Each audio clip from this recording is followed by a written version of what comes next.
ఏ పవన్ కళ్యాణ్ గారు ఆయన మీద ప్రొఫెసర్ నాగేశ్వరరావు గారు ఒక మాట మాట్లాడారు. అట్లనే నిన్న మన పాశం యాదగిరి అన్న ఒక మాట మాట్లాడారు. మాట్లాడంగానే ఇక్కడ వాళ్ళ ఏజెంట్ ఉన్నాడు కాబట్టి ఆంధ్ర పోలీసు వాళ్ళు మా మేధావులు ఇంటికి వస్తుంది. ఇట్లా చేస్తే మాత్రం ఊరుకోం, క్వశ్చనే లేదు. మాకు అన్ని రైట్స్ ఉన్నాయి. మేము అనుకున్నది మేము ఖచ్చితంగా చెప్తాం. రాజకీయంగా దమ్ముంటే దాన్ని ఎదుర్కోండి. మీ కాడ రాజధాని కట్టుకున్నాడు రాదు శాత కాదు, కానీ ఇడికి వచ్చాక తెలంగాణ నవనిర్మాణం చేస్తాడు. మా పని మేము చేసుకుంటాం, మా నిర్మాణం మేము చేసుకుంటాం, మా కథలు మేము పడతాం. రాష్ట్రం విడిపోయింది, ప్రజలు విడిపోలే. మీరు ప్రజల మధ్యలో చిచ్చు పెట్టకండి. చిచ్చు పెడితే మాట్లాడేటోళ్ళు లేరు, ఊరుకుంటోళ్ళు లేరు అనుకుంటారేమో. ఇగో ఈ జెండా రాకముందు లెక్క వేరే, ఇప్పుడు లెక్క వేరే. టీఆర్ఎస్ 2.0 ఇక్కడ, టీఆర్ఎస్ 2.0 ఇక్కడ పెట్టుకుంటే మాత్రం మంచిగా ఉండదు. ఇదివరకు ఒకసారి పెట్టుకున్నారు, రాష్ట్రం వచ్చింది. ఈసారి మూతి పనులు రాలిపడతాయి. కాబట్టి మీరు మా ప్రజల్ని తక్కువ చేసి మాట్లాడడం, మా మేధావుల మీద చేయాలనుకోవడం, లేనిపోని సాంస్కృతిక పెత్తనం మా మీద రుద్దాలనుకోవడం, మీకు అక్కడ రాజధాని కట్టుకోవడం చేతగాక మీ పొలిటికల్ పంచాయతీలను తీసుకొచ్చి మా మీద రుద్దడం. ముందు మీ రాజధాని కట్టుకోండి. మా జిహెచ్ఎంసీ ఎన్నికలలో పోటీ చేసే విషయం మీరు మళ్ళీ ఆలోచిద్దాం.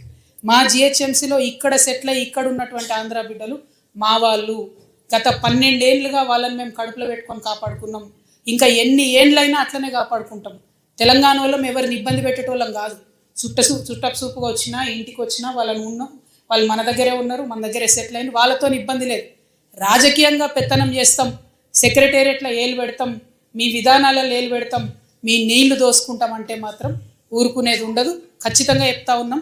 ఇవాళ మా ఉద్యమ ఆకాంక్షలో పరిరక్షణలో భాగంగా మొట్టమొదటిది మా అస్తిత్వాన్ని పరిరక్షించుకోవడం. ఆ అస్తిత్వాన్ని పరిరక్షించుకోవడంలో మీరు ఆంధ్ర వాళ్ళైనా సరే, ఇక్కడ ఆంధ్ర ఏజెంట్గా ఉన్న తెలంగాణ ముఖ్యమంత్రి అయినా సరే, తెలంగాణ అస్తిత్వాన్ని క్వశ్చన్ చేసే విధంగా మాట్లాడితే మాత్రం ఊరుకునేదే ఉండదని చెప్పి ఈ సందర్భంగా తెలియజేస్తూ, మరి ఇక్కడ ఉండేటటువంటి మన ఉద్యమకారులకు నేను రిక్వెస్ట్ చేస్తూ ఉన్నా. ప్రభుత్వాన్ని మనం పదే కోరినాం.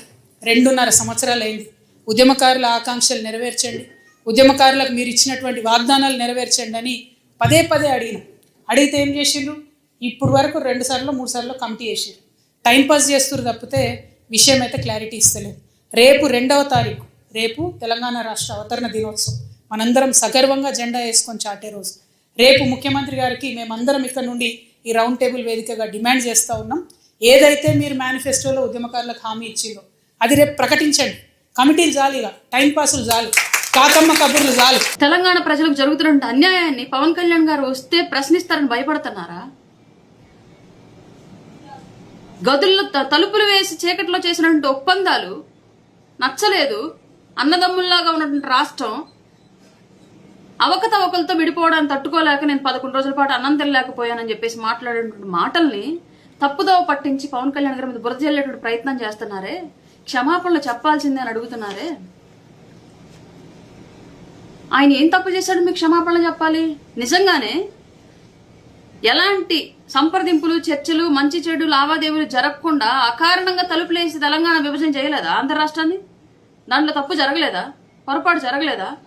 పోనీ అలా జరిగింది అనుకుందాం, తెలంగాణకు లబ్ధి చేకూరిందా? ఇప్పటికొరకైనా నాయకులు బాగుపడ్డారు, కేసీఆర్ గారి కుటుంబం బాగుపడింది. కల్వకుంట్ల కవిత గారు పార్టీ అల్లా పెట్టేసి ఆవిడ ఇష్టం వచ్చినట్టు మాట్లాడుతుంది. నిన్న తెలంగాణ బిడ్డలు నిధులు దోచుకొని పెద్ద ఆస్తులు పంచినప్పుడు గుర్తురాల తెలంగాణ బిడ్డల గురించి. మనం తెలంగాణ బిడ్డలు ఆస్తులు మనం ఎందుకు దోచుకోవాలి, మనం వాళ్ళకి పెడదాం, వాళ్ళ అభివృద్ధిని చూద్దామని చెప్పేసి నాయకులు ఆలోచించాలి. తెలంగాణ నాయకులు, ఇప్పటి వరకు ఉన్నటువంటి నాయకులు ఎవరు కూడా, అధికారంలోకి వచ్చినటువంటి పార్టీల నాయకులు ఎవరు కూడా, కాళేశ్వరం ప్రాజెక్టు ఇంకా పెద్ద ప్రాజెక్టులో అవినీతి జరిగినప్పుడు ఇది నా తెలంగాణ సంపద, నా తెలంగాణ బిడ్డలకు శాశ్వత నిర్మాణం, ఇది నా తెలంగాణ ప్రజల కోసం ఏర్పాటు చేసినటువంటి ఇన్ఫ్రా, ఇది దీంట్లో మేము అవినీతి చేయకూడదు, దీంట్లో మేము వాటాలు తినకూడదు, దీంట్లో మేము పర్సెంటేజ్ తీసుకోకూడదు అని చెప్పేసి ఇప్పటివరకు అధికారంలో ఉన్న ఏ తెలంగాణ ప్రభుత్వంలో ఉన్న నాయకులు ఆలోచించాల? తెలంగాణ బిడ్డల ఆస్తి కదా అదంతా. కల్తీ లిక్కర్ అమ్మి లిక్కర్ స్కామ్లో ఇరుక్కుని ఢిల్లీ స్థాయిలో మారుమోగిపోయినప్పుడు నా తెలంగాణ బిడ్డలకు సంబంధించినటువంటి పేరు ఇది, నా తెలంగాణ బిడ్డల పరువు ఇది. వాళ్ళ పరువుని నేను ఇలా ఢిల్లీ స్థాయిలో తీయకూడదు, కల్తీ సారాలు అమ్మకూడదు, సారా స్కామ్లో చిక్కుకూడదు అని చెప్పేసి కల్వకుంట్ల కవిత ఆలోచించాలి. ఆ రోజు తెలంగాణ బిడ్డల పరువు తీసుకెళ్లి ఢిల్లీ మధ్యలో తీసేసింది. అప్పుడు తెలంగాణ బిడ్డలు గుర్తురాల.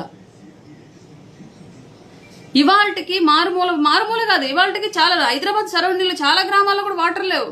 మరి నీళ్లు వచ్చేస్తాయి అన్నారు, మరి ఇవాళకి 2 ప్రభుత్వాలు మారినా ఇవ్వాల. నిధులు వచ్చేస్తాయి అన్నారు. మరి నిధుల్లో ధనిక రాష్ట్రంగా ఉన్నటువంటి తెలంగాణ వాళ్ళ అప్పుల్లో కూరుకుపోయింది. మరి అప్పుల వల్ల ఏ తెలంగాణ ప్రాంతం అభివృద్ధి చెందింది తీవ్రంగా తెలియలా. నియామకాలు వచ్చేస్తాయి అన్నారు. మరి ఎన్ని ఉద్యోగాలు తెలంగాణలో ఇచ్చారో తెలియలా. ఇవన్నీ ప్రజలు ఆలోచిస్తున్నారు.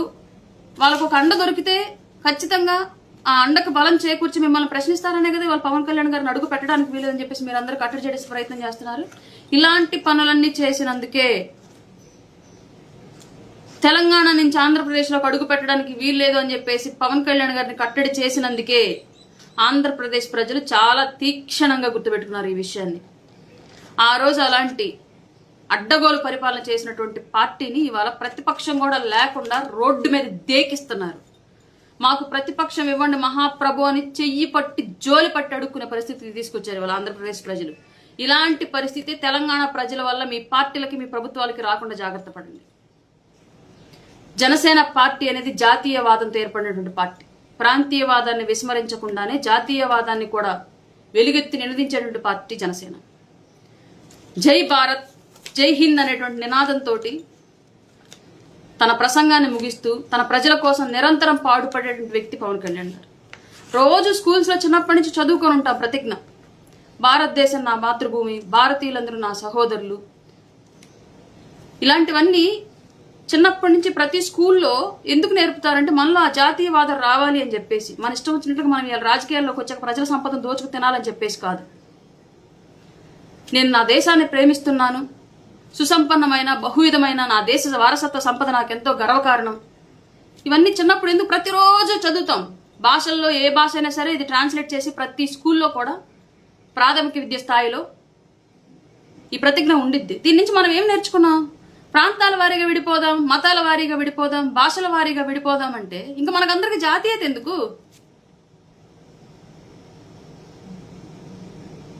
ఎవరు ఇష్టం వచ్చినట్లుగా వాళ్ళు ప్రాంతీయ విద్వేషాలను రెచ్చగొట్టి తెలంగాణ బిడ్డల గొంతు నొక్కి మీ ఇష్టం వచ్చినట్లుగా మీరు వ్యవహరిస్తాను అంటే ఇక్కడ ఎవరు చూస్తూ ఊరుకోరు. పవన్ కళ్యాణ్ గారు అస్సలు చూస్తూ ఊరుకోరు. కారణం, ఆయనకి జన్మనిచ్చింది ఆంధ్రప్రదేశ్లో అంజనమ్మ గారైనా ఆయనకు పునర్జన్మనిచ్చింది తెలంగాణ గడ్డ కొండగట్టు అంజన్న. ఆయనకి సినిమా అవకాశాలను కల్పించింది ఆ ఇండస్ట్రీ, అక్కడ ఉన్నటువంటి ఇండస్ట్రీ. ఆయనకి దేశవ్యాప్త గుర్తింపు తీసుకొచ్చింది అక్కడ ఉన్నటువంటి ఇండస్ట్రీ.